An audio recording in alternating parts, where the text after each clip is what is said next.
বিয়ের বাড়ির short video তো অনেকটাই দেখেছেন। তো এইবার আমি দেব একটা লং ভিডিও। তো এই ভিডিওর মধ্যে আমি সবকিছু দেখাবো, মানে বাড়ি থেকে যাওয়া অব্দি একদম বিয়ের সবকিছু এখানে থাকবে। তো পুরো ব্লগটা দেখবেন, আশা করছি আপনাদের ভালো লাগবে। তো আমরা কিন্তু টোটোতে উঠে পড়েছি। আমাদের বাড়ির পাশে যে টোটোতে উঠেছি এটা একদম মানকাচর যাবে। তো এখানে রাস্তার মধ্যে দেখুন, এখানে এসে দেখতেছিলাম এই রাস্তার কাজটা অলরেডি আরম্ভ করে দিয়েছে। আর এই যে দেখুন কত চওড়া করে দিয়েছে।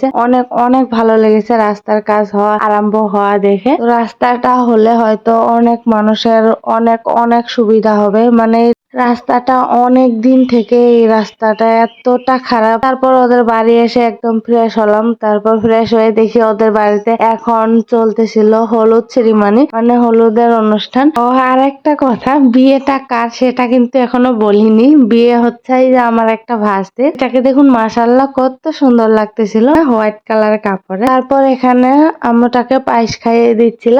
তো পুরো ব্লগটা কিন্তু আপনারা দেখবেন। আমি হলুদ থেকে বিয়ে পর্যন্ত একদম বিদায় সবকিছু এখানে আপনাদের সঙ্গে শেয়ার করব। এই ব্লগে আপনারা দেখতে পাবেন। তো পুরো ব্লগটা প্লিজ দেখবেন আপনারা। সবকিছু শেষ করে এখানে আমরা সবাই মানে হলুদ লাগিয়ে দিচ্ছিলাম গায়ের মধ্যে। এখানে আরেকটা কথা বলি, এই যে হলুদ গুলো যে আছে এখানে কিন্তু হালকা একটু হলুদ আর সবকিছু এখানে বেসন। তো এটা একটা হলো নতুন ট্রিক, আমিও জানতাম না। ওদের বাড়ি গিয়ে আমি দেখে এসেছি।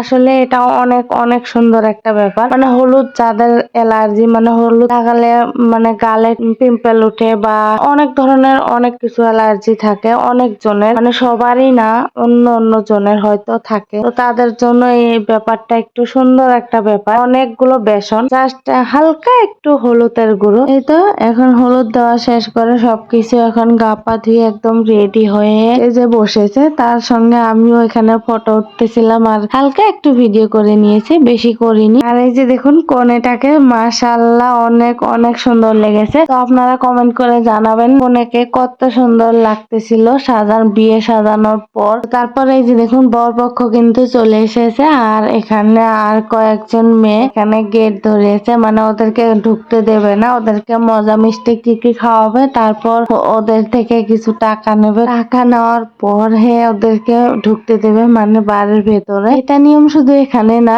সব বিয়ে বাড়িতে এরকম হয়।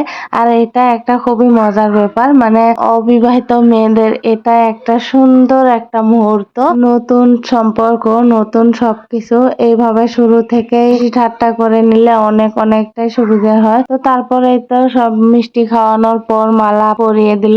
তো সবকিছু শেষ।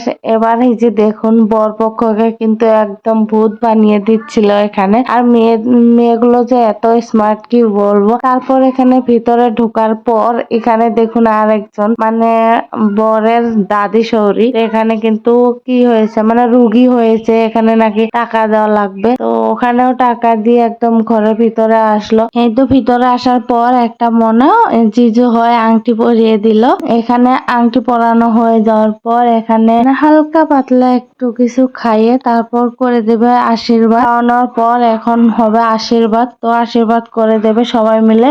এই যে দেখুন এইভাবে আশীর্বাদ করে দিচ্ছে একদম সবাই এইভাবে আশীর্বাদ করে দিচ্ছিল। তো হ্যালো ভিউয়ার্স, আসসালামু আলাইকুম সবাইকে। আপনারা সবাই কেমন আছেন? আশা করছি অনেক ভালো আছেন, সুস্থ আছেন। তো আমার বিয়ে বাড়ির ব্লগটা কেমন লাগে অবশ্যই কমেন্ট করে জানাবেন। তো এই যে দেখুন এখানে আশীর্বাদ করার লোকই যেন শেষই হয় না, এরকম মানে সবাই এখানে আশীর্বাদ করে। যেমন নানা নানি, মানে চাচা চাচি, খালা ফুপি, সবাই মানে বাবা মা দাদি সবাই এখানে আশীর্বাদ করে। তো আশীর্বাদ করা শেষ, এখন হাতে তুলে দিবে। তো ওর দাদি এখানে হাতে তুলিয়ে দিচ্ছে যেন ওইভাবে সারা জীবন খুবই সুন্দর ভাবে রাখতে পারে। তারপর এটা হলো বিদায়ের সময়। তো এখানে আম্মুটা কাঁদতেছে না, তার কারণ হলো বিয়েটা অনেক আগে রেজিস্ট্রি করা হয়ে গেছে, আজকে শুধু হাতে তুলিয়ে দিল।